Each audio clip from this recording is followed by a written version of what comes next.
अवतार सिंह जी तुसीं विच रहे हो सारी रैली के उपर लोग कोई ऐसा कह रहे हैं भी प्रधानमंत्री आए सन पर उन्होंने देखा भी इत्थे लोग पहुंचे नहीं, इसे करके ही वो वापस तुर गए। तो कोई ये कह रहे हैं भी किसानों ने आके अगे जाम ला दिता, उन्होंने काफला रुकिया रहा, इस करके वापस तरह तरह दी गल्लां जिन्ने मूँह उन्नियां गल्लां असीं सुन रहे हैं। असल सच्चाई की है दर्शक जानना चाहुंदे आ, तुसीं सारे पुख्ता प्रबंध दे विच सी, बड़ियां आसां सी सारे पंजाब नूं, क्योंकि लम्मा किसानी संघर्ष चलिया। लोगों के मन दे विच रोस सी भी साल सानूं संघर्ष उत्थे रहना पिया ते मोदी साहब ने खुराक दिली विखाई। सब तो पहला उन्होंने हाथ जोड़ के समुची संगत तो माफ़ी मंगी, फिर उन्होंने बिल रद्द किए। उन्हों का मन से भी मैं पंजाब जावां, क्योंकि लम्मा संघर्ष चलन करके उन्होंने सारिਆਂ ਦੇ विचार लैण तो बाद वो चाहते सन भी मैं ही पंजाब का भला करी। पर तीन हैलीपैड जिहड़े वो फिरोजपुर दे विच बनाए गए सी अवतार सिंह जी, भी पता ना लगे भी किहड़े हैलीपैड ते हैलीकाप्टर ने आके लैंड करना है, प्रधानमंत्री साहब जी ने आउणा है इस रैली दे विच। पर एडा सिस्टम किवें बन गया भी इक्केदम ही ये फैसला कर लिया भी आपां बाई रोड चलदे आ। देखो जी, जो बारिश होंदी है, बारिश दे विच इन्ना मौसम जे जिहड़ा विजिबिलिटी चैक करके जे मैं उन्होंने उड्डण की इजाजत मिलती है तो जहाज उड़ता। वो एक घंटा उत्थे बैठे रहे, उन्होंने नहीं उन्होंने रोड क्लीयर, रोड वाल दी आ जाओ। तुहाडे सामने पिछले थोड़े दिन पहला ही जिहड़े विपिन रावत जी अपने फौज के मुखी सी, नाल किन्ने वड्डे जरनैल, बिल्कुल वो इसे बारिश दे विच ही हादसे का शिकार हो गए। चलो अक्सर प्रधानमंत्री बहुत वड्डी गल होंदी है, होया तो भी बहुत माड़ा है। ਜਦੋਂ ਉਹਨਾਂ ਨੂੰ ਇਜਾਜ਼ਤ ਹੀ ਨਹੀਂ ਦਿੱਤੀ ਗਈ, ਪੰਜਾਬ ਸਰਕਾਰ ਨੇ ਕਲੀਅਰੈਂਸ ਦਿੱਤੀ, ਡੀਜੀਪੀ ਨੇ ਵੀ ਸਾਡਾ ਰੋਡ ਕਲੀਅਰ ਹੈ, 1 ਕਰੋੜ ਨਾਲ ਖਾਲੀ ਛੱਡੀ ਸੀ, ਫਿਰ ਉੱਥੇ ਯਕਦਮ ਆਉਣਾ। ਉਹ ਜਿਵੇਂ ਪਤਾ ਲੱਗਾ ਵੀ ਹੌਲੀ ਹੌਲੀ ਜਦੋਂ ਪਿੰਕੀ ਐਮਐਲਏ ਤੋਂ ਪਤਾ ਲੱਗਾ, ਉਹਨੇ ਆਪਦੇ ਚੇਤਿਆਂ ਨੂੰ ਕਹਿਤਾ ਵੀ ਸੜਕ ਰੋਕ ਲਓ, ਕਿਉਂਕਿ ਚਾਹੁੰਦਾ ਨਹੀਂ ਸੀ ਭਾਵੇਂ ਨਾ ਸਾਰੇ ਸਮੁੱਚੇ ਪੰਜਾਬੀਆਂ ਦਾ ਬਦਨਾਮ ਹੋ ਗਿਆ ਇਸ ਗੱਲ ਦੇ ਵਿੱਚ। ਤਿੰਨ ਗੱਡੀਆਂ ਹੁੰਦੀਆਂ ਨੇ, ਚਾਰ ਗੱਡੀਆਂ ਹੁੰਦੀਆਂ ਨੇ ਜਿਸ ਵਿੱਚ ਮਾਨਯੋਗ ਪ੍ਰਧਾਨ ਮੰਤਰੀ ਜਾਂਦੇ ਆ, ਪਤਾ ਨਹੀਂ ਲੱਗਦਾ ਵੀ ਕਿਸ ਗੱਡੀ ਦੇ ਵਿੱਚ ਬੈਠੇ ਆ।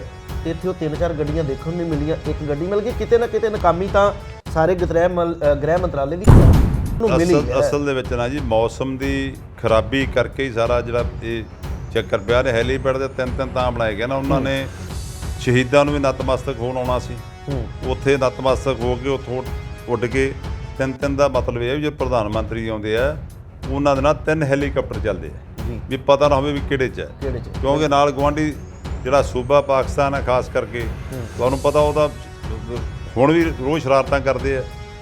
ਇਸ ਕਰਕੇ ਉਹ ਤਾਂ ਆਪਦੀ ਸਿਕਿਉਰਿਟੀ ਪਰਪਸ ਨਾਲ ਉਹਨਾਂ ਦੇ ਪ੍ਰੋਟੋਕੋਲ ਦੇ ਵਿੱਚ ਵੀ 3 ਹੈਲੀਕਾਪਟਰ ਚੱਲਦੇ ਆ। ਜੇ ਮੌਸਮ ਨਹੀਂ ਚੱਲਿਆ ਉਹਨੇ ਤਾਂ ਫਿਰ ਵੀ ਦਲੇਰੀ ਕੀਤੀ ਵੀ ਮੈਂ ਭਾਈ ਜਾਣਾ ਹੀ ਜਾਣਾ, ਪ੍ਰੋਗਰਾਮ ਰੱਖਿਆ। ਉਹਦਾ ਤਲੀ ਤੇ ਰੱਖ ਕੇ ਇੱਕ ਗੱਡੀ 'ਚ ਚੱਲ ਪਏ ਵੀ ਚਲੋ ਚੱਲਦੇ ਆ। ਪ੍ਰਧਾਨ ਮੰਤਰੀ ਦੇ ਅੱਗੇ 10 ਕਿਲੋਮੀਟਰ ਅੱਗੇ ਜਿਹੜੀ ਪੰਜਾਬ ਪੁਲਿਸ ਜਿਹੜੀ ਵੀ ਸਟੇਟ ਜਾਂਦਾ, ਉਹ ਸਟੇਟ ਦੀ ਜ਼ਿੰਮੇਵਾਰੀ ਹੁੰਦੀ ਹੈ, 10 ਕਿਲੋਮੀਟਰ ਅੱਗੇ ਉਹ ਚੱਲਦੇ ਆ। ਗੁਰਬਾਣੀ ਖੰਡਬਾਣੀ ਦੇਖ ਰਹੀਆਂ ਦੇਸ਼ ਵਿਦੇਸ਼ ਦੀਆਂ ਸੰਗਤਾਂ ਦਾ ਸਵਾਗਤ ਹੈ। ਮੈਂ ਹਾਂ ਸੁਖਵੰਤ ਸਿੰਘ ਮਖੂ। ਦਰਸ਼ਕੋ, ਤੁਹਾਨੂੰ ਪਤਾ ਹੈ ਵੀ 5 ਜਨਵਰੀ ਨੂੰ ਪ੍ਰਧਾਨ ਮੰਤਰੀ ਨਰਿੰਦਰ ਮੋਦੀ ਜੀ ਫਿਰੋਜ਼ਪੁਰ ਰੈਲੀ ਕਰਨ ਵਾਸਤੇ ਪਹੁੰਚ ਰਹੇ ਸਨ।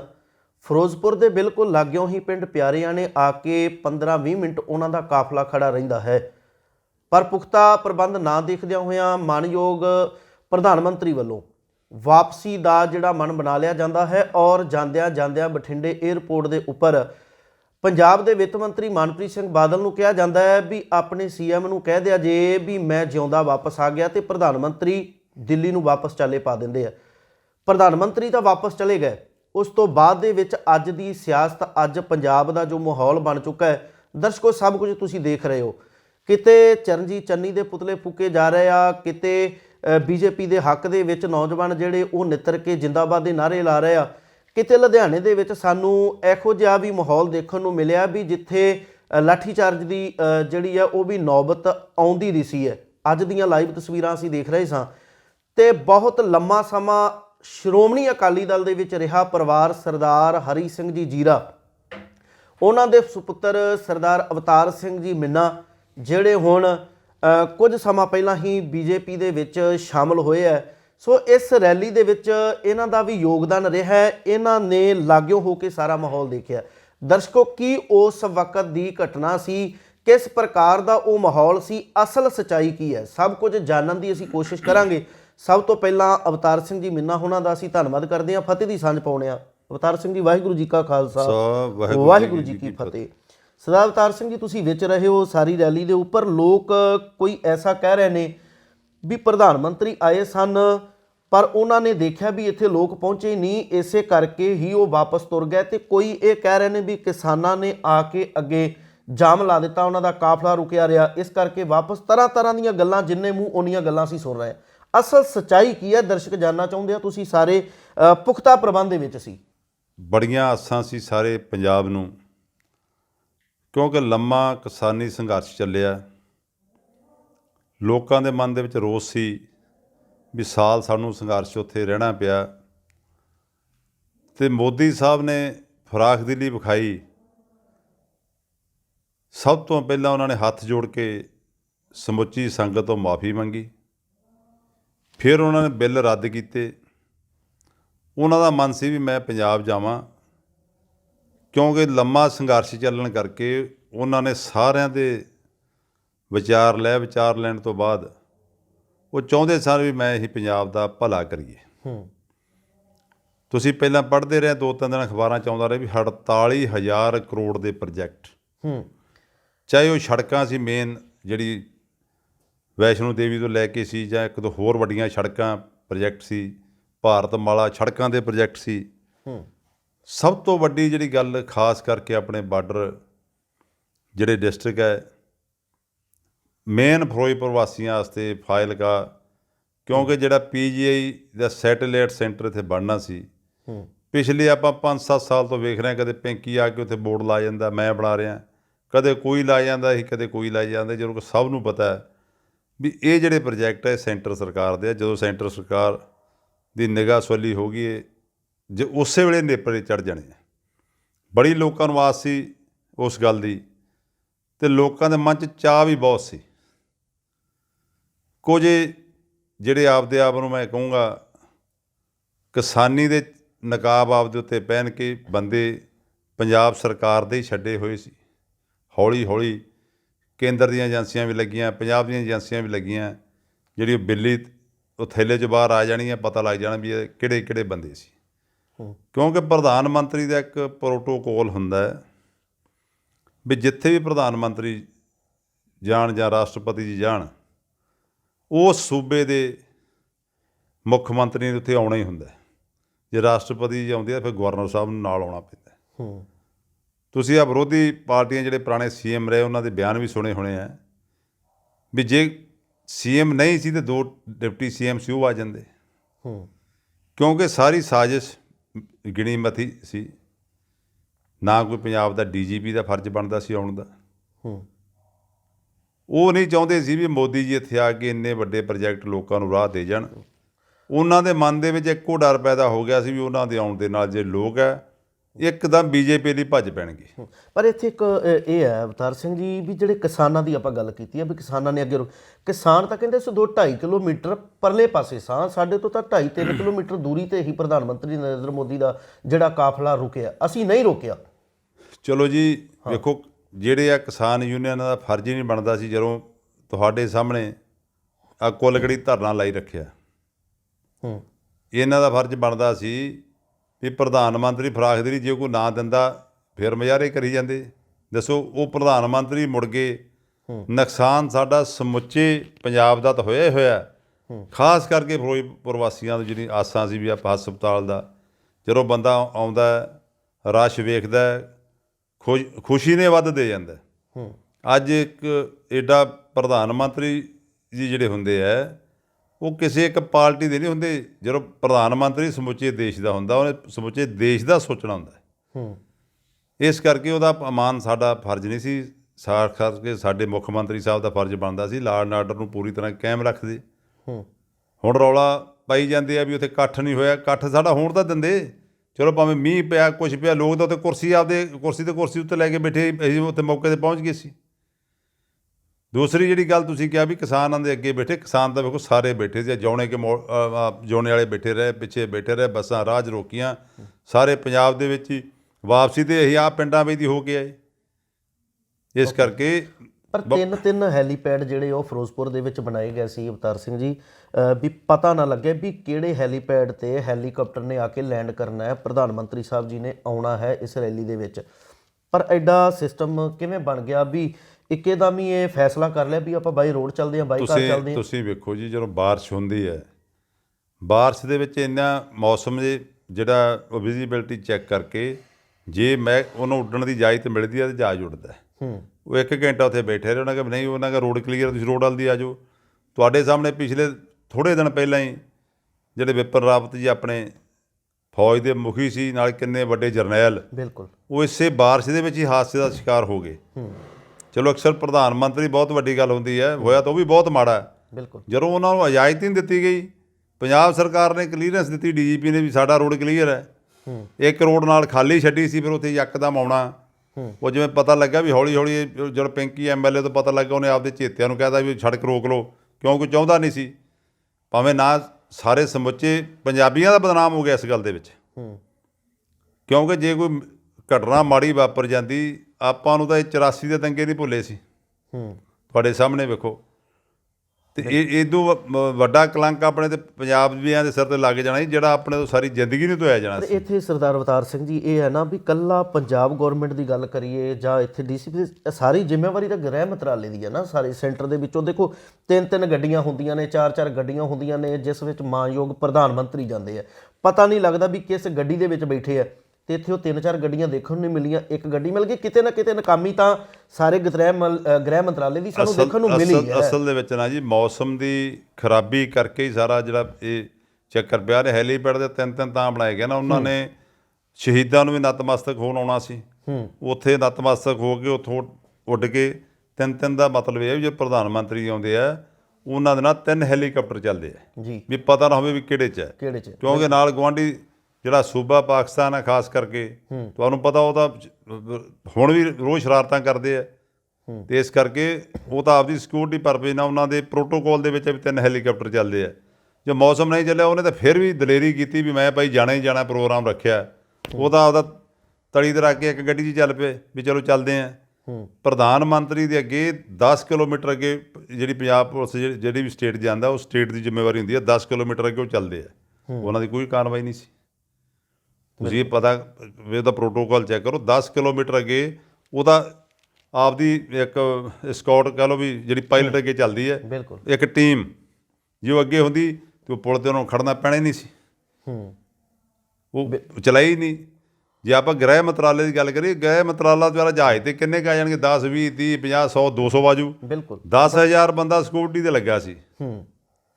ਆਪਣੇ ਸੀਐਮ ਸਾਹਿਬ ਕਹਿ ਰਹੇ ਕਾਮੀਆਂ ਤਾਂ ਮੰਨਣੀਆਂ ਪੈਣਗੀਆਂ। ਅੱਜ ਕੱਲ੍ਹ ਬੱਚੇ ਨੂੰ ਵੀ ਪਤਾ ਲੱਗ ਜਾਂਦਾ ਹੈ ਮੌਸਮ ਕਿਵੇਂ ਹੈ, ਝੱਖੜ ਕਿੱਦਣ ਆਉਣਾ ਹੈ, ਕਿੱਦਣ ਮੀਂਹ ਪੈਣਾ ਹੈ, ਕੀ ਕੁਛ ਹੋਣਾ, ਸਾਰਾ ਕੁਝ ਅਵਤਾਰ ਸਿੰਘ ਜੀ ਪਤਾ ਲੱਗ ਜਾਂਦਾ। ਜਗਜੀਤ ਸਿੰਘ ਡੱਲੇਵਾਲ ਦਾ ਇੱਕ ਬਿਆਨ ਹੈ, ਕਹਿੰਦੇ ਵੀ ਇਹ ਤਾਂ ਸਾਨੂੰ ਦੋਸ਼ੀ ਬਣਾਈ ਜਾਂਦੇ ਨੇ, ਸਾਨੂੰ ਇਹ ਅੱਗੇ ਕਰ ਰਹੇ ਨੇ ਵੀ ਕਿਸਾਨਾਂ ਦੇ ਕਰਕੇ ਸਾਰਾ ਕੁਝ ਕਿਸਾਨਾਂ ਦੇ ਕਰਕੇ। ਕਹਿੰਦੇ ਮੋਦੀ ਨੂੰ ਪ੍ਰੋਪਰ ਖਬਰ ਮਿਲ ਗਈ ਸੀ, ਪੰਡਾਲ ਦੇ ਵਿੱਚ 70,000 ਕੁਰਸੀ ਲੱਗੀ ਹੈ, ਸਿਰਫ ਤੇ ਸਿਰਫ 1,000-1,500 ਲੋਕ ਉੱਥੇ ਪੰਡਾਲ ਦੇ ਵਿੱਚ ਪਹੁੰਚੇ ਆ, ਪੰਡਾਲ ਸਾਰਾ ਖਾਲੀ ਹੈ, ਤੇ ਇਸ ਕਰਕੇ ਉਹ ਵਾਪਸ ਗਏ ਨੇ। ਇਹ ਮਤ ਸੋਚਣ ਵੀ ਕਿਸੇ ਕਿਸਾਨ ਨੇ ਰਾਹ ਰੋਕਿਆ ਜਾਂ ਕਿਸੇ ਦੀ ਕੋਈ ਨਾਕਾਮੀ ਰਹੀ ਹੈ। ਕਹਿੰਦੇ ਸਿਰਫ ਉਹ ਆਪਣੇ ਕਰਕੇ ਹੀ ਵਾਪਸ ਤੁਰ ਗਏ ਨੇ। ਪੱਤਰਕਾਰ ਸਾਹਿਬ, ਤੁਸੀਂ ਡੱਲੇਵਾਲ ਦੀ ਗੱਲ ਕਰਤੀ, ਮੈਂ ਇੱਥੇ ਖੁਦ ਮੌਕੇ 'ਤੇ ਮੌਜੂਦ ਸੀ। ਜੇ ਰਸਤਾ ਚੱਲਦਾ ਸੀ ਤੇ ਫਿਰ ਕਾਫਲਾ ਕਿਉਂ ਰੁਕਿਆ? ਤੁਸੀਂ ਉਹਨਾਂ ਲੋਕਾਂ ਤੋਂ ਵੀ ਖਬਰ ਲਓ ਨਾ। ਇੱਕ ਜੇ ਡੱਲੇਵਾਲ ਨੇ ਬਿਆਨ ਦੇ ਦਿੱਤਾ, ਕੋਈ ਹੋਰ ਯੂਨੀਅਨ ਦਾ ਆਗੂ ਬਿਆਨ ਦੇ ਦੂਗਾ ਵੀ ਮੈਂ ਆਹ ਗੱਲ ਹੈ ਜੀ, ਤੁਸੀਂ ਯੂਨੀਅਨ ਦੇ ਬਿਆਨ 'ਤੇ ਨਾ ਤੁਸੀਂ ਪੂਰੀ ਆਪਦੀ ਰੈਕੀ ਕਰੋ, ਤੁਹਾਨੂੰ ਪਤਾ ਲੱਗ ਜੂ ਵੀ ਕੀ ਸਾਜ਼ਿਸ਼ ਹੈ। ਹੋਰ 5-4 ਦਿਨ ਦੀ ਖੇਡ ਹੈ ਇਹ ਗੱਲ, ਤਾਂ ਇਹ ਤਾਂ ਅਖਬਾਰਾਂ 'ਚ ਨਸ਼ਰ ਹੋ ਜਾਣੀ ਹੈ। ਬਿਲਕੁਲ ਪਹਿਲੀ ਗੱਲ। ਦੂਜੀ ਗੱਲ ਹੈ, ਪੰਡਾਲ ਦੇ ਵਿੱਚ ਤਾਂ ਲੋਕ ਤਾਂ ਹੀ ਜਾਂਦੇ ਨੇ, ਯੂਨੀਅਨ ਵਾਲੇ ਤਾਂ ਰੋਕ ਕੇ ਥਾਂ ਬਹਿ ਗਏ। ਮੇਰੇ ਵਰਕਰਾਂ ਦੇ ਆਪ ਉਹਨਾਂ ਚਪੇੜਾਂ ਮਾਰੀਆਂ ਉੱਥੇ। ਅੱਛਾ, ਚਪੇੜਾਂ ਦਾ ਹੋਰ ਜੀ, ਉਹਦੇ ਡੀਐਸਪੀ ਦਾ ਵਿਚਾਰਾ ਦਾ ਸਿਰ ਪਾਟਿਆ, ਉਹ ਤਤੀਰੀ ਵਗੀ ਉੱਥੇ। ਉਸ ਤੋਂ ਬਾਅਦ ਉਹਨਾਂ ਜਾਮ ਲਾਤਾ, ਉਹਦੇ ਲੰਘਣੀ ਕੋਈ ਹਜ਼ਾਰਾਂ ਬੱਸ ਜਿਹੜੀ ਆ ਤਲਵੰਡੀ ਤੋਂ ਲੈ ਕੇ ਰਸਤੇ 'ਚ ਖੜੀ ਸੀ ਉਸ ਪਿਆਰੇ ਨੇ ਤੱਕ ਜੀ। ਹਜ਼ਾਰਾਂ, ਸੈਂਕੜੇ, ਹਜ਼ਾਰਾਂ, 3500 ਬੱਸ ਸੀ, 2-2.5 ਜਿਹੜੀ ਆ ਕਰੂਜ਼ਰ ਹੁੰਦੀ ਆ। ਬਾਕੀ ਅਸੀਂ ਤਾਂ ਆਪਦੇ ਹਲਕੇ ਤਾਂ ਕੋਈ ਟੈਕਸੀ, ਕੁਛ ਗਿਣਤੀ ਦੀਆਂ ਟੈਕਸੀਆਂ ਸਾਡੇ ਕੋਲ ਸੀਗੀਆਂ। ਸਾਰੇ ਲੋਕ ਮੇਰੇ ਵਰਕਰ ਜਿਹੜੇ ਆਪਦੀਆਂ ਗੱਡੀਆਂ ਲੈ ਕੇ ਗਏ ਇੱਥੋਂ, ਸੈਂਕੜੇ ਗੱਡੀਆਂ ਮੈਂ ਇੱਥੋਂ ਲੈ ਕੇ ਤੁਰਿਆ। ਅੱਧੀਆਂ ਜਿਹੜੀਆਂ ਮੇਰੇ ਨਾਲ ਟੱਪ ਗਈਆਂ, ਦੂਜੇ ਤਾਂ ਉੱਥੇ ਵਿਚਾਰੇ ਛੱਡ ਕੇ ਕੋਈ ਬੱਸਾਂ ਚੜ੍ਹ ਕੇ ਵਿੱਚ ਫਸ ਗਈਆਂ, ਰਾਤ ਨੂੰ ਡਰਾਈਵਰ ਗੱਡੀਆਂ ਲੈ ਕੇ ਆਏ। ਅੱਛਾ, ਇਹ ਸੱਚ ਆ। ਪਰ ਉਹ ਐਸੀਆਂ ਵੀ ਵੀਡੀਓ ਜਨਤਕ ਹੋਈਆਂ ਜਿੱਥੇ ਇਹ ਵੀ ਪੁੱਛਿਆ ਗਿਆ ਵੀ ਤੁਸੀਂ ਕਿਵੇਂ ਆਏ ਹੋ, ਉਹ ਕਹਿੰਦੇ ਵੀ ਅਸੀਂ ਦਿਹਾੜੀ ਤੇ ਆਏ ਹਾਂ। ਇਸ ਪ੍ਰਕਾਰ ਦੀਆਂ ਵੀਡੀਓ ਤੇ ਬੜੀਆਂ। ਸਾਡਾ ਕੋਈ ਬੰਦਾ ਸਾਬਤ ਕਰਦੇ ਜੀਰੋ ਦਿਹਾੜੀ ਤੋਂ ਗਿਆ ਮੈਂ ਸਿਆਸਤ ਛੱਡ ਦੂੰਗਾ ਜੇ ਦਿਹਾੜੀ ਤੇ ਲੈਂਦਾ ਹੋਵੇ ਤਾਂ ਸਾਰੀ ਜ਼ਿੰਦਗੀ ਸਿਆਸਤ ਨਹੀਂ ਕਰਾਂਗੇ। ਤੁਹਾਡੇ ਬੰਦੇ ਨਹੀਂ ਹੋਣਗੇ ਕਿਤੋਂ ਪਾਸੇ ਹੋ। ਚਲੋ ਜੀ ਉਹ ਤਾਂ ਵੇਖੋ ਜਿਹੜੇ ਬੰਦੇ ਨੇ ਪਾਰਟੀਆਂ ਨੂੰ ਬਦਨਾਮ ਕਰਨਾ ਹੁੰਦਾ ਉਹ ਉਹਨਾਂ ਦੇ ਬੰਦੇ ਉਹਦੇ ਮਰਜ਼ੀ ਘੁਆਈ ਜਾਣ ਜੀ ਉਹਨਾਂ ਦੇ। ਸਾਡੇ ਤਾਂ ਬੰਦੇ ਉਤਸ਼ਾਹ ਨਾਲ ਆਉਂਦੇ, ਲੋਕਾਂ 'ਚ ਚਾਹ ਹੀ ਬੜਾ ਸੀ। ਜਿਹੜੇ ਤੇ 500-700 ਜਦੋਂ ਅਸੀਂ ਉਦੋਂ ਰੈਲੀ ਦਾ ਰੱਦ ਹੋਈ ਹੈ ਉਸ ਵੇਲੇ ਵੀ ਉੱਥੇ ਹਜ਼ਾਰਾਂ ਬੰਦਾ ਬੈਠਾ ਸੀ, ਮੀਂਹ ਪੈਂਦੇ 'ਚ ਲੋਕ ਹਿੱਲੇ ਹੀ ਨਹੀਂ ਜੀ। ਬਿਲਕੁਲ। ਹੁਣ ਜੇ ਗੱਲ ਕਰੀਏ ਆਉਣ ਵਾਲੇ ਸਮੇਂ ਅੰਦਰ ਜਿਹੜਾ ਵਿਧਾਨ ਸਭਾ ਇਲੈਕਸ਼ਨ ਆ ਰਿਹਾ 2022 ਦਾ, ਕੀ ਇਹ ਸਫਲ ਹੋਏਗਾ ਜਾਂ ਗਵਰਨਰ ਰਾਜ ਦੀ ਇੱਥੇ ਮੰਗ ਹੋ ਰਹੀ ਹੈ? ਬਹੁਤ ਕੁਝ ਐਸੀਆਂ ਆਵਾਜ਼ਾਂ ਉੱਠ ਰਹੀਆਂ ਨੇ, ਹਰ ਇੱਕ ਮੰਗ ਕਰ ਰਿਹਾ, ਕਿਉਂਕਿ ਉਹ ਸਮਾਂ ਆਪਾਂ ਪਹਿਲਾਂ 84 ਵਾਲਾ, ਜਿਵੇਂ ਤੁਸੀਂ ਪਹਿਲੀ ਗੱਲ ਕੀਤੀ ਸੀ 78-84 ਵਾਲਾ ਸਮਾਂ, ਜਿਹੜਾ 85 ਵਾਲਾ ਸਮਾਂ, ਦੌਰ ਦੇ ਵਿੱਚੋਂ ਲੰਘੇ, ਸਾਰਾ ਕੁਝ ਦੇਖਿਆ ਤੇ ਸੁਣਿਆ। ਜੇ ਫੇਰ ਦੁਬਾਰਾ ਉਵੇਂ ਦਾ ਕਿਤੇ ਮਾਹੌਲ ਬਣ ਜਾਂਦਾ ਤੇ ਫਿਰ ਪੰਜਾਬ ਦੇ ਵਾਸਤੇ ਹੋਰ ਬਹੁਤ ਘਾਟੇ ਵਾਲੀ ਗੱਲ ਹੋਏਗੀ ਨਾ। ਇਹ ਤਾਂ ਸਾਰਿਆਂ ਨੂੰ ਪਤਾ ਜੀ। ਆਪਾਂ ਤਾਂ ਜਿਹੜਾ ਕਲੰਕ ਲੱਗਾ ਜੀ ਆਪਾਂ ਤਾਂ ਖਾਸ ਕਰਕੇ ਆਪਣੇ ਸਿਰ ਤੋਂ ਤਾਂ ਉਹ ਨਹੀਂ ਲੱਥ ਰਿਹਾ ਪਹਿਲਾਂ। ਤੇ ਬਾਕੀ ਗੱਲ ਇਲੈਕਸ਼ਨ ਦੀ, ਇਲੈਕਸ਼ਨ ਤਾਂ ਹੁਣ ਜੋ ਕਾਂਗਰਸ ਦਾ ਕਾਟੋ ਕਲੇਸ਼ ਹੈ, ਚੰਨੀ ਕੁਛ ਕਹਿੰਦਾ, ਨਵਜੋਤ ਸਿੱਧੂ ਕੁਛ ਕਹਿੰਦਾ, ਜਾਖੜ ਸਾਹਿਬ ਕੁਛ ਕਹਿੰਦੇ ਆ, ਸੁੱਖੀ ਰੰਧਾਵਾ ਕੁਛ ਕਹਿੰਦਾ, ਕਿਉਂਕਿ ਇਹਨਾਂ ਲੋਕਾਂ ਨੂੰ ਇਸ ਗੱਲ ਦਾ ਪਤਾ ਵੀ ਅਸੀਂ ਇਹ ਰੰਧਾਵਾ ਸੁੱਖੀ ਆ ਜਿਹਨੇ ਗੁਟਕਾ ਸਾਹਿਬ ਤੁਹਾਡੇ ਸਾਹਮਣੇ ਕੈਪਟਨ ਅਮਰਿੰਦਰ ਨੂੰ ਫੜਾਇਆ ਸੀ। ਕੀਤਾ ਤਾਂ ਕੁਛ ਵੀ ਨਹੀਂ 4.5 ਸਾਲ। ਹੁਣ ਆ ਝੂਠੇ ਐਲਾਨ ਕਰੀ ਜਾਂਦਾ। ਜੀਰੇ ਸਾਡੇ ਆਇਆ ਸੀ, ਤੁਸੀਂ ਵੇਖਿਆ ਹੋਣਾ ਉਸ ਦਿਨ, ਹਸਪਤਾਲ ਬਣਾ ਗਿਆ ਜੀ, ਆਹ ਬਣਾ ਗਿਆ। ਦੱਸੋ ਕਿਹੜਾ ਕੰਮ ਸ਼ੁਰੂ ਹੋਇਆ? ਹੋਣਾ ਹੀ ਨਹੀਂ ਹੈ। ਕਿਉਂਕਿ ਸਾਰਾ ਕੁਝ ਇਹ ਚਾਹੁੰਦੇ ਆ ਵੀ ਲੋਕਾਂ ਨੂੰ ਮੂਰਖ ਬਣਾ ਕੇ ਅਸੀਂ ਫਿਰ ਇਹਦਾ ਚੋਣ ਜਾਬਤਾ ਲੱਗਦੇ ਹੋ। ਤੁਸੀਂ ਹਾਲ ਵੇਖਿਆ ਹੀ ਕਾਂਗਰਸ ਦਾ ਕੀ ਹੁੰਦਾ। ਇਹ ਅੱਜ ਵੀ ਜਿਹੜੀ ਕਾਂਗਰਸ ਚਾਲਾਂ ਤਾਂ ਇਹ ਛੜਯੰਤਰ ਰਚ ਰਹੀ ਹੈ ਵੀ ਰਲ ਕੇ ਕੁਝ ਕੁ ਕਿਸਾਨ ਆਗੂ ਇਹਨਾਂ ਨੇ ਜਾਣ ਕੇ ਅੱਗੇ ਲਾਏ ਆ। ਹੁਣ ਜੇ ਰੇਲਾਂ ਰੋਕੀਆਂ ਕਿਸਾਨ ਆਗੂਆਂ ਨੇ ਤੇ ਸਾਡੇ ਕਿਸਾਨ ਭਰਾਵਾਂ ਨੇ 100 ਰੁਪਈਆ ਆ ਹੁਣ ਯੂਰੀਆ ਖਾਦ ਦਾ ਮਹਿੰਗਾ ਲੈ ਕੇ ਪਾ ਰਹੇ। ਦੱਸੋ ਇਹ ਕਿਸਾਨ ਹਤੈਸ਼ੀ ਇਹ ਲੋਕ? ਤੁਹਾਡੇ ਸਾਹਮਣੇ ਜੇ ਪੰਜਾਬ ਸਰਕਾਰ ਨੇ ਤਾਂ ਕਿਹਾ ਸੀ ਅਸੀਂ ਲਕੀਰ ਮਾਰਾਂਗੇ, ਉਹਨਾਂ ਦੇ ਵਿਰੁੱਧ ਤਾਂ ਧਰਨੇ ਨਹੀਂ ਲਾਉਂਦੇ। ਡਾਈ ਖਾਦ ਪਹਿਲਾਂ ਉਹ ਲੋਕਾਂ ਨੂੰ ਨਹੀਂ ਮਿਲੀ ਕਿਉਂਕਿ ਇਹਨਾਂ ਦੀ ਕੋਸ਼ਿਸ਼ ਹੁੰਦੀ ਹੈ ਵੀ ਹਰ ਗੱਲ 'ਚ ਬਦਨਾਮ ਅਸੀਂ ਸੈਂਟਰ ਸਰਕਾਰ ਨੂੰ ਕਰੀਏ। ਜੋ ਰਾਜ ਪੰਜਾਬ 'ਚ ਕਾਂਗਰਸ ਸਰਕਾਰ ਦੀ ਹੈ। ਮੁਲਾਕਾਤ ਕਰਕੇ ਆਏ ਸਾਰੇ ਕਿਸਾਨ ਆਗੂ ਉੱਥੇ ਚੰਨੀ ਦੇ ਨਾਲ, ਉਹਨੂੰ ਕਹਿੰਦੇ 4 ਤੱਕ ਸਾਡਾ ਅੰਦੋਲਨ ਮੁਲਤਵੀ ਹੈ ਅਤੇ ਇਹ 2 ਦਿਨ ਲੇਟ ਵੀ ਕਰ ਸਕਦੇ ਸੀ। ਕਹਿਣ ਦਾ ਭਾਵ ਇਹ ਕਿਸਾਨਾਂ ਦੀ ਆੜ ਦੇ ਵਿੱਚ ਕਾਂਗਰਸ ਨੇ ਰਲ ਮਿਲ ਕੇ ਸਾਰਾ ਜਿਹੜਾ ਇਹ ਛੜਯੰਤਰ ਰਚਿਆ। ਸ਼ੁਕਰ ਕਰੋ ਭਾਵੇਂ ਉਹ ਚਲੇ ਗਏ ਹੈ, ਉਹਨਾਂ ਦਾ ਬਹੁਤ ਵੱਡਾ ਦਿਲ ਹੈ, ਫਿਰ ਆਉਣਗੇ ਸਭ ਕੁਝ ਦੇਣਗੇ। ਉਹ ਇਹ ਜੇ ਨਹੀਂ ਉਹਨਾਂ ਦੀ ਸੋਚ, ਪਰ ਅਸੀਂ ਕਿੱਥੇ ਉਹਨਾਂ ਸਵਾਗਤ ਕਰਕੇ ਲੈਣਾ। ਬੰਦਾ ਖੁਸ਼ ਹੋਵੇ ਦੁੱਗਣਾ ਦੇ ਜਾਂਦਾ। ਨੁਕਸਾਨ ਬਹੁਤ ਭਾਰੀ ਹੁਣ ਬਚ ਗਿਆ। ਚਲ ਪ੍ਰਮਾਤਮਾ ਕਿਰਪਾ ਕਰੇ ਪੰਜਾਬ ਸਾਡਾ ਹੱਸਦਾ ਵਸਦਾ ਵੀ ਰਹੇ ਅਤੇ ਭਾਈ ਜਿਹੜੀਆਂ ਸਾਡੇ ਦੁੱਖ ਤਕਲੀਫਾਂ ਇਹ ਪ੍ਰਧਾਨ ਮੰਤਰੀ ਨੇ ਪੂਰੀਆਂ ਕਰਨੀਆਂ ਜੀ। ਉਹ ਆਉਣਗੇ ਦੁਬਾਰਾ ਸਾਰਿਆਂ ਦਾ ਖੁਸ਼ ਕਰਕੇ। ਕੈਪਟਨ ਅਮਰਿੰਦਰ ਸਿੰਘ ਦੀ ਗੱਲ ਕਰੀਏ ਜੀ, ਉਦੋਂ ਕਾਂਗਰਸ ਦੇ ਵਿੱਚ ਸਨ, ਜਦੋਂ ਉਹਨਾਂ ਰਿਜ਼ਾਈਨ ਦਿੱਤਾ ਹੈ ਉਦੋਂ ਹੀ ਕਹਿ ਦਿੱਤਾ ਸੀ ਉਹਨਾਂ ਵੀ, ਇਹ ਵੀ ਸਾਨੂੰ ਸੂਤਰਾਂ ਦੇ ਹਵਾਲੇ ਤੋਂ ਖਬਰਾਂ ਆਈਆਂ ਸੀ ਵੀ ਉੱਥੇ ਗਵਰਨਰ ਨੇ ਆ ਕੇ ਬੈਠ ਜਾਣਾ ਕੀਤਾ ਹੈ। ਪਟਿਆਲੇ ਦੇ ਵਿੱਚ ਉਹਨਾਂ ਨੇ ਆਪਣਾ ਅੱਡਾ ਜਮਾ ਲਿਆ ਸੀ, ਬੈਠ ਗਿਆ ਸੀ। ਉਸ ਤੋਂ ਬਾਅਦ ਦੇ ਵਿੱਚ ਰਿਜ਼ਾਈਨ ਦਿੰਦੇ ਆ। ਹੁਣ ਅਨੇਕਾਂ ਉਹਨਾਂ ਦੇ ਐਸੇ ਬਿਆਨ ਆ ਗਏ ਵੀ ਇੱਥੇ ਗਵਰਨਰ ਰਾਜ ਲੱਗੇਗਾ ਹੀ ਲੱਗੇਗਾ। ਕਿਉਂ? ਵੇਖੋ ਜੀ ਉਹਨਾਂ ਦਾ ਤਾਂ ਕਹਿਣ ਦਾ ਭਾਵ ਹੈ ਵੀ ਜਦੋਂ ਪੰਜਾਬ ਦੇ ਵਿੱਚ ਜਿਹੜੀ ਸਰਕਾਰ ਹੈ ਉਹ ਲਾਅ ਐਂਡ ਆਰਡਰ ਕਾਇਮ ਹੀ ਨਹੀਂ ਰੱਖ ਸਕਦੀ, ਪ੍ਰਧਾਨ ਮੰਤਰੀ ਸੁਰੱਖਿਆ ਨਹੀਂ ਕਰ ਸਕੀ, ਵੀ ਇਹਦੇ ਨਾਲੋਂ ਤਾਂ ਰਾਸ਼ਟਰਪਤੀ ਰਾਜ ਲਾ ਕੇ ਇਹਨੂੰ ਸਥਿਤੀ ਨੂੰ ਕੰਟਰੋਲ ਕਰੋ। ਵੀ ਉਹਦਾ ਕਹਿਣ ਦਾ ਭਾਵ ਇਹ ਤਾਂ ਸੈਂਟਰ ਨੇ ਵੇਖਣਾ ਜੀ, ਲਾਉਣਾ ਜਾਂ ਨਹੀਂ ਲਾਉਣਾ, ਆਪਾਂ ਤਾਂ ਕੁਛ ਕਰ ਨਹੀਂ ਸਕਦੇ। ਜੇ ਹੁਣ ਲਾਅ ਐਂਡ ਆਰਡਰ ਦੀ ਗੱਲ ਕਰੀਏ, ਪ੍ਰਧਾਨ ਮੰਤਰੀ ਸਾਹਿਬ ਮਾਣਯੋਗ ਨੇ, ਜਦੋਂ ਮੁੱਖ ਮੰਤਰੀ ਸਨ ਮਾਣਯੋਗ ਪ੍ਰਧਾਨ ਮੰਤਰੀ ਨਰਿੰਦਰ ਮੋਦੀ ਗੁਜਰਾਤ ਦੇ 2008-09 ਦੀ ਗੱਲ ਹੈ, ਉੱਥੇ ਜਿਸ ਵਕਤ ਪ੍ਰਧਾਨ ਮੰਤਰੀ ਮਨਮੋਹਨ ਸਿੰਘ ਪਹੁੰਚਦੇ ਆ, ਠੀਕ ਹੈ, ਉੱਥੇ ਜਦੋਂ ਰੈਲੀ ਦੇ ਵਿੱਚ ਸੰਬੋਧਨ ਕਰਦੇ ਆ ਤੇ ਉੱਥੇ ਵੀ ਇੱਕ ਵਿਅਕਤੀ ਵੱਲੋਂ ਪ੍ਰਧਾਨ ਮੰਤਰੀ ਵੱਲ ਇੱਕ ਛਿੱਤਰ ਸੁੱਟਿਆ ਜਾਂਦਾ ਸੀ।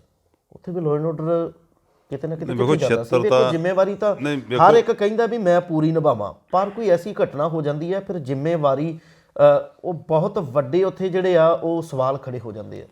ਵੇਖੋ ਜੀ, ਜੁੱਤੀ ਸਿੱਟਣੀ ਇੱਕ ਨਹੀਂ, ਮੇਰਾ ਖਿਆਲ ਆਪਾਂ ਨੇਕਾਂ ਫੰਕਸ਼ਨਾਂ 'ਚ ਵੇਖ ਲਏ ਆ, ਤਾਂ ਹੀ ਤਾਂ ਹਰ ਗੱਲ 'ਤੇ ਜੋ ਪ੍ਰਧਾਨ ਮੰਤਰੀ ਜੀ ਜਾਂਦੇ ਆ ਉਹ ਪਿੰਨ ਤੱਕ ਵੀ ਆਪਣਾ ਬਾਜ ਵੀ ਕਢਾ ਲੈਂਦੇ ਆ, ਜਿਹੜਾ ਆਪਣੇ ਵਾਲ। ਹੁਣ ਕੋਈ ਜੁੱਤੀ ਲਾ ਕੇ ਜੁੱਤੀ ਲਵਾ ਨਹੀਂ ਸਕਦੇ। ਹੁਣ ਕੀ ਪਤਾ ਕੋਈ ਮੰਦਬੁੱਧੀ ਸੀ, ਕੌਣ ਸੀ, ਕਿਹਨੇ ਸਿੱਟਦੀ, ਉਹ ਮੋਦੀ ਸਾਹਿਬ ਨੇ ਥੋੜ੍ਹਾ ਸਟਾਈ ਸੀ। ਪਰ ਗਲਤ ਉਹਦੇ ਆਪਣੀਆਂ ਰੈਲੀਆਂ ਦੇ ਵਿੱਚ ਅਕਸਰ ਹੋ ਜਾਂਦੇ ਜਾਂ ਤਾਂ ਮੈਨੂੰ ਮੋਦੀ ਸਾਹਿਬ ਦਾ ਬੰਦਾ ਸੀ, ਕੋਈ ਵਰਕਰ ਸੀ, ਉਹਨੇ ਸਿੱਟੀ ਹੋਈ ਆਪਾਂ ਕਹੀ ਜਾਂ ਮੋਦੀ ਸਾਹਿਬ ਦਾ ਬੰਦਾ ਸੀ, ਇਹ ਤਾਂ ਮੋਦੀ ਸਾਹਿਬ ਨੇ ਜਾਣ ਕੇ ਸਟਾਈ ਸੀ। ਜੁੱਤੀ ਸਿੱਟਣਾ ਹੋਰ ਗੱਲ ਆ, ਜਿਹੜੀ ਆ ਐਡੀ ਵੱਡੀ ਘਟਨਾ ਵਾਪਰ ਚੱਲੀ ਜੀ, ਇਹ ਤਾਂ ਉਹਦੇ ਨਾਲ ਜ਼ਮੀਨ ਸਮਾਨ ਦਾ ਫਰਕ ਹੈ ਜੀ। ਪਰ ਨਹੀਂ, ਪ੍ਰਧਾਨ ਮੰਤਰੀ ਨੂੰ ਕੌਣ ਹੱਥ ਪਾ ਸਕਦਾ ਸੀ ਐਵੇਂ, ਕਿਉਂਕਿ ਨਹੀਂ ਵੇਖੋ ਜੀ, ਉਹਨਾਂ ਦੇ ਜੁੱਤੀ ਦਾ ਇੱਥੇ ਕੇਜਰੀਵਾਲ ਤੇ ਮਾਰੀ ਹੈ ਜੀ ਉੱਥੇ ਮੁੱਖ ਇੱਥੇ। ਮੇਰੇ ਕਹਿਣ ਦਾ ਮਤਲਬ ਲਾਅ ਐਂਡ ਆਰਡਰ ਦੀ ਗੱਲ, ਲਾਅ ਐਂਡ ਆਰਡਰ ਵੇਖੋ, ਜੁੱਤੀ ਦਾ ਕੋਈ ਅਸਲਾ ਲੈ ਕੇ ਜਾਵੇ ਫਿਰ ਉਹਦੀ ਲਾਅ ਐਂਡ ਆਰਡਰ ਦੀ ਕਮੀ ਸੀ ਉਸ ਵਕਤ। ਮੇਰੇ ਕਹਿਣ ਦਾ ਮਤਲਬ ਸੀ ਮੁੱਖ ਮੰਤਰੀ ਸਨ ਪ੍ਰਧਾਨ ਮੰਤਰੀ ਨਰਿੰਦਰ ਮੋਦੀ। ਉਹਦੇ ਪਰਚਾ ਦਰਜ ਕੀਤਾ ਹੋਵੇ, ਮੈਨੂੰ ਵੇਖੋ ਜਿਹੜੀ ਗੱਲ ਦਾ ਪਤਾ ਹੀ ਨਹੀਂ, ਉਹ ਤਾਂ ਜੋ ਕਾਰਵਾਈ ਕਾਨੂੰਨੀ ਉਹ ਕਰ ਸਕਦੇ ਉਹ ਕੀਤੀ ਹੋਊਗੀ। ਬਿਲਕੁਲ, ਇੰਨੇ ਤਾਂ ਇੰਟੈਲੀਜੈਂਟ ਆ ਵੀ ਉਹਨਾਂ ਨੂੰ ਕਹਿਣ ਦੀ ਲੋੜ ਨਹੀਂ, ਸਰਕਾਰ ਦੇ ਹੁੰਦਾ ਕਤਾਈ ਉਹ ਹੁੰਦੀ ਹੈ ਵੀ ਉਹਦੇ ਵੈਪਨ ਲੈ ਕੇ ਪਹੁੰਚ ਗਿਆ ਹੋਵੇ, ਕੋਈ ਉਹਤੇ ਅਟੈਕ ਕਰਤਾ ਹੋਵੇ, ਫਿਰ ਤਾਂ ਆਪਾਂ ਮੰਨੀਏ ਜੁੱਤੀ ਤਾਂ ਕੋਈ ਵੀ ਚਲਾ ਸਕਦਾ ਜੀ। ਬਿਲਕੁਲ। ਅਗਲਾ ਸਵਾਲ ਇਹ ਅਵਤਾਰ ਸਿੰਘ ਜੀ, ਕਿਵੇਂ ਇਲੈਕਸ਼ਨ ਆ ਰਹੇ ਨੇ, ਹੋਣਗੇ ਜਾਂ ਕੀ ਸਥਿਤੀ ਹੈ, ਤੁਹਾਡੇ ਕੀ ਵਿਚਾਰ ਨੇ? ਤੁਹਾਡੀ ਸੀਨੀਅਰ ਅਧਿਕਾਰੀਆਂ ਦੇ ਨਾਲ ਗੱਲਬਾਤ ਹੁੰਦੀ ਹੈ ਜਾਂ ਤੁਸੀਂ ਵੀ ਇਹਦੇ ਹਮਾਇਤੀ ਹੋ ਵੀ ਇੱਥੇ ਗਵਰਨਰ ਰਾਜ ਲੱਗਣਾ ਚਾਹੀਦਾ? ਨਹੀਂ ਵੇਖੋ ਜੀ, ਸਭ ਤੋਂ ਵੱਡੀ ਗੱਲ ਹੈ ਪੰਜਾਬ ਦੇ ਵਿੱਚ ਲਾਅ ਐਂਡ ਆਰਡਰ ਕਾਇਮ ਰੱਖਣਾ ਚਾਹੀਦਾ। ਜੇ ਲਾਅ ਐਂਡ ਆਰਡਰ ਕਾਇਮ ਨਾ ਹੋਊਗਾ ਤਾਂ ਇਲੈਕਸ਼ਨ ਦਾ ਕੀ ਤੋਕਾ ਜੀ। ਇਲੈਕਸ਼ਨ ਤਾਂ ਜਿਹੜਾ ਜਮਹੂਰੀਅਤ ਹੈ ਉਹ ਕਾਇਮ ਰਹਿਣੀ ਚਾਹੀਦੀ ਹੈ, ਪਰ ਗੁੰਡਾਗਰਦੀ ਦਾ ਖਾਤਮਾ ਹੋਣਾ ਚਾਹੀਦਾ, ਜਿੱਥੇ ਹਰ ਬੰਦਾ ਆਪਦਾ ਆਜ਼ਾਦ ਫੀਲ ਕਰੇ। ਇਹ ਸੋਚ ਰੱਖ ਕੇ ਚੱਲੇ ਵੀ ਲੁੱਟ ਖਸੁੱਟ ਨਹੀਂ ਚਾਹੀਦੀ, ਕੁੱਟ ਮਾਰ ਨਹੀਂ ਚਾਹੀਦੀ। ਨਹੀਂ ਅਵਤਾਰ ਸਿੰਘ ਜੀ, ਦੇਖੋ ਇਲੈਕਸ਼ਨ ਪਹਿਲੇ ਵੀ ਹੋਏ ਆ, ਹੁਣ ਐਤਕੀ ਹੀ ਕਿਉਂ ਇਹ ਆਪਾਂ ਗਵਰਨਰ ਰਾਜ ਦੀ ਕਹਿ ਰਹੇ ਹਾਂ ਵੀ ਲੱਗਣਾ ਚਾਹੀਦਾ ਜਾਂ ਆਹ ਕੁਛ? ਕਿੰਨਾ ਸਮਾਂ ਹੋ ਗਿਆ, ਕਿੰਨੇ ਦਹਾਕੇ ਹੋ ਗਏ ਨੇ, ਇਲੈਕਸ਼ਨ ਹੋ ਰਹੇ ਨੇ, ਠੀਕ ਹੋ ਰਹੇ ਨੇ, ਕੋਈ ਜ਼ਬਰਦਸਤੀ ਹੈ ਨਹੀਂ। ਇਹ ਹਾਲਾਤ ਹੁਣ ਬਣੇ ਨੇ ਜੀ, ਤੁਹਾਡੇ ਸਾਹਮਣੇ ਹਾਲਾਤ ਬਣੇ ਜਾਂ ਕਾਂਗਰਸ ਨੇ ਬਣਾਏ ਆ, ਕਿਉਂਕਿ ਇਲੈਕਸ਼ਨ ਤੋਂ ਜਿੱਤਦੀ ਨਹੀਂ ਕਾਂਗਰਸ। ਜੋ ਹਾਲਾਤ ਹੈ ਉਹ ਆਪ ਹੀ ਜਾਣ ਕੇ ਹੱਥ ਗੰਢੇ ਖੜੀ ਕਰਦੇ ਆ। ਦੱਸੋ ਵੀ ਇਹ ਜਿਹੜੇ ਹਰ ਥਾਂ ਰੋਜ਼ ਧਰਨੇ ਆ ਜੀ, ਆ ਜੀ, ਜਾਓ ਜੀ, ਕੋਈ ਬੰਦਾ ਇੱਥੇ ਹਿਸਾਬ ਨਾਲ ਵੀ ਪੂਰੀ ਗੁੰਡਾ ਰਾਜ ਬਣਾਇਆ ਪਿਆ ਇਸ ਵੇਲੇ ਪੰਜਾਬ ਦੇ ਵਿੱਚ। ਕਿਹਦਾ ਜੀ ਕਰਦਾ ਵੀ ਗਵਰਨਰ ਰਾਜ ਲਾਉਣ ਨੂੰ? ਆਪਾਂ ਤਾਂ ਇਹ ਨਹੀਂ ਵੀ ਆਪਾਂ ਤਾਂ ਵੀ ਇਹ ਕੰਟਰੋਲ ਹੋਣਾ ਚਾਹੀਦਾ, ਜਿਹੜੀ ਆ ਲੁੱਤ ਕੁੱਤ ਬੰਦ ਹੋਣੀ ਚਾਹੀਦੀ ਹੈ। ਕਿਸਾਨਾਂ ਨੇ ਤਾਂ ਚੰਨੀ ਨੂੰ ਵੀ ਘੇਰਿਆ, ਸਿੱਧੂ ਨੂੰ ਵੀ ਘੇਰਿਆ, ਹਰ ਇੱਕ ਨੂੰ ਘੇਰਿਆ, ਇਕੱਲੇ ਬੀਜੇਪੀ ਨੂੰ ਨਹੀਂ ਘੇਰਿਆ, ਹਰ ਇੱਕ ਦਾ ਉਹਨਾਂ ਵਿਰੋਧ ਕੀਤਾ ਆ। ਫਿਰ ਕਿਸਾਨ ਕਿਵੇਂ ਹੋ ਸਕਦਾ ਵੀ ਉਹ ਕਾਂਗਰਸੀ ਨੇ ਜਾਂ ਆਮ ਆਦਮੀ ਪਾਰਟੀ ਦੇ ਬੰਦੇ ਆ? ਨਹੀਂ, ਕਿਸਾਨ ਵੇਖੋ ਦੂਜੀਆਂ ਜਥੇਬੰਦੀਆਂ ਤੁਹਾਡੇ ਸਾਹਮਣੇ, ਰਾਜੇਵਾਲ ਦੀ ਜਥੇਬੰਦੀ ਹੈ, ਲੱਖੋਵਾਲ ਦੀ ਜਥੇਬੰਦੀ ਹੈ, ਉਹ ਸਾਰੇ ਟਿਕ ਕੇ ਬੈਠੇ ਹਨ। ਇਹ ਕੁਝ ਕੁ ਜਿਹੜੇ ਬਾਕੀ ਦੇ ਹੈ, ਜਿਹੜੇ ਇਸ ਪਾਸੇ ਲੱਗੇ ਆ, ਤੁਸੀਂ ਦੱਸੋ ਵੀ ਇਹਨਾਂ ਲੋਕਾਂ ਦਾ ਇਹ ਤਾਂ ਹਰਕ ਨਹੀਂ, ਇਹ ਕਿਸੇ ਤੇ ਖੁਸ਼ ਵੀ ਨਹੀਂ। ਤੁਸੀਂ ਜਿੰਨੇ ਬੰਦੇ ਆ ਵੇਖੋ, ਮੁਲਕ ਇੱਕ ਪਰਿਵਾਰ 'ਚ ਘਰ ਨਹੀਂ ਚੱਲਦਾ ਜੇ ਅਸੂਲ ਨਾ ਹੋਣ ਤਾਂ ਜੀ। ਅਤੇ ਆਪਾਂ ਨੇ ਬਿਜਲੀ ਵੀ ਸਾਨੂੰ ਫ੍ਰੀ ਚਾਹੀਦੀ ਹੈ, ਘਰ ਦੀ ਵੀ ਸਾਨੂੰ ਫ੍ਰੀ ਚਾਹੀਦੀ ਹੈ। ਜੇ ਤੁਸੀਂ ਆੜ੍ਹਤੀਆਂ ਤੋਂ ਹੱਥੋਂ ਅਸੀਂ ਪੈਸਾ ਲੈ ਲਿਆ, ਇਹ ਮੋੜਨਾ ਨਹੀਂ। ਜੇ ਅਸੀਂ ਬੈਂਕ ਤੋਂ ਲੈ ਲਿਆ, ਮੋੜਨਾ ਨਹੀਂ। ਕਿਸਾਨ ਆ, ਕੀ ਇਹ ਹੱਕ ਆ ਕਿਸਾਨ ਨੂੰ ਵੀ ਕਿਸੇ ਦੇ ਲੈ ਕੇ ਮੋੜਨਾ ਨਹੀਂ? ਜੇ ਕਿਸਾਨ ਫਸਲ ਵੇਚਦਾ ਫਿਰ ਉਹ ਆੜ੍ਹਤੀ ਕਿ ਮੈਂ ਤੈਨੂੰ ਪੈਸੇ ਨਹੀਂ ਦਿੰਦਾ। ਵੀ ਜਿਹੜਾ ਕੋਈ ਬੰਦਾ ਕੋਈ ਵੀ ਗੱਲ ਕਰਦਾ ਤਾਂ ਇੱਦਾਂ ਐਂ ਕਰਾਂਗੇ ਜੀ। ਦੇਖੋ ਇਹ ਇਸ ਤਰ੍ਹਾਂ ਜਿਹੜੀ ਹੈ ਨਾ ਦੁਨੀਆਦਾਰੀ ਨਹੀਂ ਚੱਲਦੀ। ਇਹ ਤਾਂ ਦਿਨ ਬ ਦਿਨ ਹੁਣ ਜੇ ਅਸੀਂ ਗੱਲ ਕਹਾਂਗੇ, ਅਗਲੇ ਕਹਿੰਦੇ ਤਾਂ ਉਲਟ ਗੱਲ ਕਰਦੇ ਆ। ਚਲੋ ਜੇ ਆਪਾਂ ਦਿੱਲੀ ਗਏ ਆ, ਇੱਥੇ ਕੀ ਹੱਕ ਆ ਜੀ ਤਾਂ ਟੋਲਾਂ 'ਤੇ ਪੈਸੇ ਲੈਣ ਦਾ? ਕਿਸਾਨਾਂ ਨੇ ਪੈਸੇ ਨਹੀਂ ਲਏ। ਉਹਨੇ ਕਿਸ ਵਾਸਤੇ? ਹਾਂਜੀ, ਕਿਸ ਵਾਸਤੇ ਲਿਆ? ਇਹ ਪੁੱਛੋ ਕਿਸ ਵਾਸਤੇ ਲਿਆ, ਤੁਸੀਂ ਪੁੱਛੋ, ਉਹਨਾਂ ਸਵਾਲ ਕਰੋ। ਉਹ ਕਹਿੰਦੇ ਸੀ ਕਿਸੇ ਨੂੰ ਜ਼ਬਰਦਸਤੀ ਨਹੀਂ ਕੀਤੀ ਵੀ ਪੈਸੇ ਦਿਓ, ਤਾਂ ਆਪ ਹੀ ਸੇਵਾ 'ਚ ਪਾਉਂਦੇ ਸੀ ਤੇ ਉਹ ਲੰਗਰ ਚੱਲਦਾ ਸੀ ਉਹਦਾ। ਆ ਸਾਡੇ ਮੈਂ ਐਗਜ਼ਾਮਪਲ ਦਿੰਦਾ, ਇੱਥੇ ਇੱਕ ਫੇਰੋ ਕਹਿੰਦਾ ਅਵਤਾਰ ਸਿੰਘ ਤਾਰੀ, ਅੱਛਾ ਜੀ। ਉਹਨੇ 4 ਕਿੱਲਿਆਂ ਦੀ ਪਰਸੋਂ ਰਜਿਸਟਰੀ ਕਰਾਈ ਹੈ। 4 ਕਿੱਲੇ ਜ਼ਮੀਨ ਸੀ ਉਹਦੀ ਵਿਕ ਗਈ। 4 ਕਿੱਲੇ ਮਤਲਬ ਉਹਨਾਂ ਜੋ ਜ਼ਮੀਨ ਸੀ ਉਨੀ ਵਿਕ ਗਈ, ਉਹ 4 ਕਿੱਲੇ ਵਾਪਸ ਲੈ ਲਈ 2 ਮਹੀਨੇ ਪਹਿਲਾਂ ਉਹਨੇ। ਕਿ ਉਹ 4 ਕਿੱਲਿਆਂ ਦੇ ਪੈਸੇ ਟੋਲ ਤੋਂ ਇਕੱਠੇ ਹੋ ਗਏ? ਤੇ ਹੋਰ ਦੱਸੋ ਕਿੱਥੋਂ ਆਏਗੀ ਜੀ ਉਹਦੇ ਕੋਲੇ? ਫਿਰ ਤਾਂ ਲੀਡਰ ਤੇ ਫਿਰ ਇਹ ਸੋਚ ਕੇ ਸਾਰੇ ਲੀਡਰ ਬਣ ਗਏ ਜੀ। ਦੱਸੇ ਉਹਦੇ ਕੋਲੇ ਕਿਹੜਾ ਤੇਲ ਵਾਲਾ ਖੂਹ ਬਣ ਗਿਆ ਜੀ ਉਹਦੇ ਕੋਲੇ? ਉਹਨੇ ਪੈਸੇ ਕਮਾਰੇ। ਉਹਨਾਂ ਦੇ ਸੀਨੀਅਰ ਜਿਹੜੇ ਮੇਨ ਆਗੂ ਨੇ ਨਹੀਂ, ਉਹ ਇੱਥੇ ਟੋਲ ਤੇ ਲਈ ਗਿਆ। ਸਾਡੇ ਤਾਂ ਮੈਂ ਤਾਂ ਤਲਵੰਡੀ ਵੇਖੀ ਗਏ ਜੀ। ਉਹਨਾਂ ਕਹਿਣਾ ਵੀ ਦਿੱਲੀ ਜਾਂਦੇ ਆ, ਉੱਥੇ ਕੋਈ ਵੇਂਦਾ ਦਿੱਲੀ ਕਿਉਂ ਦਿੱਤੇ ਆ? ਹਿਸਾਬ ਕਿਤਾਬ ਤਾਂ ਉਹਨਾਂ ਕੋਲ ਹੋਏਗਾ ਸਾਰਾ। ਅਵਤਾਰ ਸਿੰਘ ਜੀ, ਇਸ ਤਰ੍ਹਾਂ ਤੁਸੀਂ ਉਹਦੇ ਇੰਟਰਵਿਊ ਲਾਓ ਵੀ ਤੂੰ 4 ਕਿੱਲੇ ਕਿੱਥੋਂ ਵਾਪਸ ਲੈ? ਕੋਈ ਗੱਲ ਨਹੀਂ, ਅਸੀਂ ਕੋਸ਼ਿਸ਼ ਕਰਾਂਗੇ, ਉਹਨੂੰ ਮਿਲਾਂਗੇ। ਪਰ 4 ਕਿੱਲੇ ਬੜੀ ਵੱਡੀ ਗੱਲ ਹੈ। ਮੈਂ ਤਾਂ ਉਹ ਤਾਂ ਕਹਿ ਰਿਹਾ ਨਾ, ਇਕੱਠੇ ਕਰ ਲੈਣਾ। ਉਹ ਤਾਂ ਚਾਹੁੰਦੇ ਰੌਲਾ ਕੋਲਾ ਰਵੇ ਤੇ ਸਾਡਾ ਕੰਮ ਫਿਰ ਚੱਲੀ ਜਾਵੇ। ਅੱਛਾ, ਸੋਚ ਹੀ ਇਹ ਹੈ ਜੀ। ਉਹਨਾਂ ਕਿਸੇ ਸਰਕਾਰ ਨਾਲ ਨਹੀਂ, ਕੋਈ ਸਰਕਾਰ ਹੋਵੇ, ਸਾਡਾ ਕੰਮ ਚੱਲਣਾ ਚਾਹੀਦਾ। ਅੱਛਾ, ਪਰ ਤੁਸੀਂ ਦੱਸੋ ਵੀ ਕਿਸਾਨ ਹੋਣ ਦੇ ਨਾਤੇ ਰੇਲਾਂ ਬੰਦ ਰਹੀਆਂ, ਖਾਦ ਆਈ ਨਹੀਂ, ਪਹਿਲਾਂ ਡਾਈ ਨਹੀਂ ਆਈ, ਆ ਗੋਦਾਮ ਖਾਲੀ ਨਹੀਂ ਹੋਏ। ਇੱਕ ਪਾਸੇ ਸਾਡੀ ਫਸਲ ਚੱਕੂ ਤਾਂ ਗੋਦਾਮ ਕਿਵੇਂ ਲੱਗੂਗੀ? ਹੁਣ ਯੂਰੀਆ ਨਹੀਂ ਆਈ, ਲੋਕ ਤਰਾਹ ਕਰਦੇ ਆ। ਦੱਸੋ ਇਹੀ ਧਰਨੇ ਲਾਉਣੇ ਰੇਲਾਂ ਤੇ ਕਿਸਾਨ ਹਿਤੈਸ਼ੀ ਆ? ਇਹਦੇ ਵਿਰੋਧੀ ਕਿਸੇ ਦੇ ਵਿਰੋਧੀ ਆ ਅਸੀਂ? ਬਿਲਕੁਲ, ਇੱਥੇ ਸਵਾਲ ਇਹ ਵੀ ਖੜਾ ਹੋ ਜਾਂਦਾ, ਤੁਸੀਂ ਕਿਸਾਨਾਂ ਦੀ ਗੱਲ ਕੀਤੀ ਹੈ, ਕਿਸਾਨ ਹਿਤੈਸ਼ੀ ਨਹੀਂ ਹੈ, ਕਿਸਾਨ ਸਾਰਾ ਕੁਛ ਇਹ ਕੰਮ ਖਰਾਬ ਵੀ ਕਰਨਾ ਚਾਹੁੰਦੇ ਆ। ਪਰ ਦੂਜੇ ਪਾਸੇ ਵੇਖੀਏ ਤਾਂ ਤੁਸੀਂ ਹੀ ਤਾਂ ਕਹਿ ਰਹੇ ਸੀ, ਤੁਹਾਡੇ ਵੱਲੋਂ ਹੀ ਤਾਂ ਖਬਰਾਂ ਆ ਰਹੀਆਂ, ਮਾਨਯੋਗ ਪ੍ਰਧਾਨ ਮੰਤਰੀ ਇਹਨਾਂ ਦਾ ਕਰਜ਼ਾ ਮਾਫ ਕਰਨ ਆ ਰਹੇ ਨੇ। ਐਸੀਆਂ ਵੀ ਖਬਰਾਂ ਤਾਂ ਹੀ ਆ ਰਹੀ। ਕਿਸਾਨ ਤਾਂ ਵੇਖੋ, ਸਾਨੂੰ ਕਿਸਾਨ ਕਦੇ ਨਹੀਂ ਮਰਦਾ ਜੇ ਪ੍ਰਾਈਵੇਟ ਬੈਂਕਾਂ ਨਾਲ ਆਉਂਦੀਆਂ। 1 ਕਿੱਲੇ ਤੇ 5 ਲੱਖ ਲੋਨ ਦੇਤਾ। 10 ਕਿੱਲੇ ਵਾਲਾ ਮੇਰੇ ਵਰਗਾ 50 ਲੱਖ ਲੋਨ ਲੈ ਲਿਆ ਉਹਨੇ 25 ਲੱਖ ਪਹਿਲਾਂ ਲੋਕਾਂ ਦਾ ਦੇਣਾ ਸੀ, 10-20 ਲੱਖ ਘਰ ਤੇ ਲਾ ਲਿਆ, ਇੱਕ ਗੱਡੀ ਘਰੇ ਖੜੀ ਕਰ ਲਈ। ਮਾਫ ਕਰਨਾ, 10 ਕਿੱਲਿਆਂ ਦੇ ਵਿੱਚੋਂ 50 ਲੱਖ ਦੇ ਲੋਨ ਦੀ ਕਿਸ਼ਤ ਕਿਵੇਂ ਤਰੂਗੀ? ਮੈਨੂੰ ਸਮਝਾਓ ਤੁਸੀਂ। ਬਿਲਕੁਲ, ਜਿਹੜਾ ਹੋਰ ਬਰਾਦਰੀਆਂ ਜਾਂ ਹਿੰਦੂ ਵੀਰ ਸਿਆਣੇ ਆ, ਉਹ ਲੋਨ ਲੈ ਕੇ ਹੱਟੀ ਕਰਦੇ ਆ। ਅਸੀਂ ਲੋਨ ਲੈ ਕੇ ਘਰ ਪਾ ਲੈਣੇ, ਜਵਾਕਾਂ ਦੇ ਵਿਆਹ ਕਰ ਲੈਂਦੇ, ਤੇ ਫਿਰ ਅਸੀਂ ਕਿਸ਼ਤ ਕਿੱਥੋਂ ਮੋੜਾਂਗੇ? ਬਿਲਕੁਲ, ਕਿਤੋਂ ਆਉਣਗੇ ਤੇ ਤਾਂ ਹੀ ਹੈ ਨਾ, ਘਰ ਦੇ ਖਰਚੇ ਮਹਾਂ ਚੱਲਦੇ। ਦਿਲ ਦੀਆਂ ਗਹਿਰਾਈਆਂ ਤੁਹਾਡਾ ਸਰਦਾਰ ਅਵਤਾਰ ਸਿੰਘ ਜੀ, ਬਹੁਤ ਬਹੁਤ ਧੰਨਵਾਦ। ਦਰਸ਼ਕੋ, ਤੁਸੀਂ ਸਾਰੇ ਵਿਚਾਰ ਇਹਨਾਂ ਦੇ ਸ਼ਰਵਣ ਕੀਤੇ ਹੈ, ਪਰ ਇਹਨਾਂ ਨੇ ਸਾਰਾ ਕੁਝ ਦੱਸਿਆ ਵੀ ਕਿਤੇ ਨਾ ਕਿਤੇ ਨਾਕਾਮੀ ਜਿਹੜੀ ਹੈ ਸਰਕਾਰ ਦੀ ਵੀ ਰਹੀ ਹੈ, ਤੇ ਇਹਨਾਂ ਨੇ ਜਿਹੜਾ ਰੈਲੀ ਦੇ ਵਿੱਚ ਜਿਹੜਾ ਯੋਗਦਾਨ, ਜਿਹੜਾ ਇਹਨਾਂ ਦਾ ਫਰਜ਼ ਬਣਦਾ ਸੀ, ਉਹ ਇਹਨਾਂ ਨੇ ਨਹੀਂ ਨਿਭਾਇਆ। ਉਹ ਜ਼ਿੰਮੇਵਾਰੀ ਇਹਨਾਂ ਨੇ ਨਹੀਂ ਨਿਭਾਈ, ਜਿਸ ਕਰਕੇ ਇਹ ਰੈਲੀ ਨੂੰ ਕੈਂਸਲ ਕਰਨਾ ਪਿਆ। ਮਾਣਯੋਗ ਪ੍ਰਧਾਨ ਮੰਤਰੀ ਨਰਿੰਦਰ ਮੋਦੀ ਦੁਬਾਰਾ ਤੋਂ ਫਿਰ ਪੰਜਾਬ ਦੀ ਧਰਤੀ 'ਤੇ ਆਉਣਗੇ, ਦੁਬਾਰਾ ਤੋਂ ਫਿਰ ਇਸੇ ਪ੍ਰਕਾਰ ਆ ਕੇ ਐਲਾਨ ਕਰਨਗੇ। ਕੀ ਸੱਚ ਹੈ ਜੀ? ਬਿਲਕੁਲ ਜੀ, ਆਉਣਗੇ। ਉਹਨਾਂ ਦਾ ਫਰਜ਼ ਹੈ ਜੀ। ਮਾਂ-ਬਾਪ ਨੇ ਤਾਂ ਬੱਚਿਆਂ ਦੇਣਾ ਹੁੰਦਾ, ਉਹ ਤਾਂ ਪ੍ਰਧਾਨ ਮੰਤਰੀ ਹੈ। ਉਹ ਤਾਂ ਇਹ ਵੀ ਜੇ ਆਪਾਂ ਸਤਿਕਾਰ ਕਰਦੇ ਵੱਧ ਲੈ ਸਕਦੇ, ਇਹ ਤਾਂ ਹੁਣ ਵੀ ਆਸ ਕਰਦੇ ਜੀ ਉਹ ਆਉਣਗੇ। ਭੀਸ਼ਮ ਪਿਤਾਮਾ ਸਾਰਿਆਂ ਦੇ ਹਿੰਦੁਸਤਾਨ ਦੇ ਮਾਲਕ ਆ, ਉਹਨਾਂ ਸਾਰਿਆਂ ਦਾ ਖਿਆਲ ਹੈ ਜੀ, ਦੇ ਕੇ ਜਾਣਗੇ। ਬਿਲਕੁਲ, ਕਹਿੰਦੇ ਵੀ ਉਹ ਦੁਬਾਰਾ ਤੋਂ ਆਉਣਗੇ ਤੇ ਆ ਕੇ ਫਿਰ ਇਸੇ ਪ੍ਰਕਾਰ ਐਲਾਨ ਹੋਣਗੇ। ਦੇਖਦੇ ਆਉਣ ਵਾਲੇ ਸਮੇਂ ਦੇ ਅੰਦਰ ਕਦੋਂ ਤੇ ਕਿਸ ਪ੍ਰਕਾਰ ਦੁਬਾਰਾ ਤੋਂ ਇਹ ਮਾਹੌਲ ਬਣਦਾ ਹੈ, ਤੇ ਫਿਰ ਕਿਸ ਤਰੀਕੇ ਦੇ ਨਾਲ ਇਹਨਾਂ ਨੂੰ ਰੈਲੀ ਕਰਨ ਦੀ ਜਿਹੜੀ ਹੈ ਉਹ ਇਜਾਜ਼ਤ ਤਾਂ ਮਿਲਣੀ ਹੈ, ਕਿਉਂਕਿ ਪ੍ਰਧਾਨ ਮੰਤਰੀ ਨੇ, ਤੇ ਇਹਨਾਂ ਦੀ ਜਿਹੜੀ ਸਿਕਿਉਰਿਟੀ ਹੈ ਕਿਸ ਤਰੀਕੇ ਦੇ ਨਾਲ ਉਹਦੇ ਵਿੱਚ ਵਾਧਾ ਹੁੰਦਾ, ਕਿਸ ਤਰੀਕੇ ਦੇ ਨਾਲ ਹਰ ਇੱਕ ਨੁਮਾਇੰਦਾ ਆਪਣੀ ਜ਼ਿੰਮੇਵਾਰੀ ਨੂੰ ਸਾਂਭਦਾ। ਦੁਬਾਰਾ ਤੋਂ ਫਿਰ ਤੁਹਾਡੀ ਸੇਵਾ ਵਿੱਚ ਹਾਜ਼ਰ ਹੋਵਾਂਗੇ। ਤਦ ਤੱਕ ਲਈ ਦਿਓ ਇਜਾਜ਼ਤ। ਵਾਹਿਗੁਰੂ ਜੀ ਕਾ ਖਾਲਸਾ, ਵਾਹਿਗੁਰੂ ਜੀ ਕੀ ਫਤਿਹ।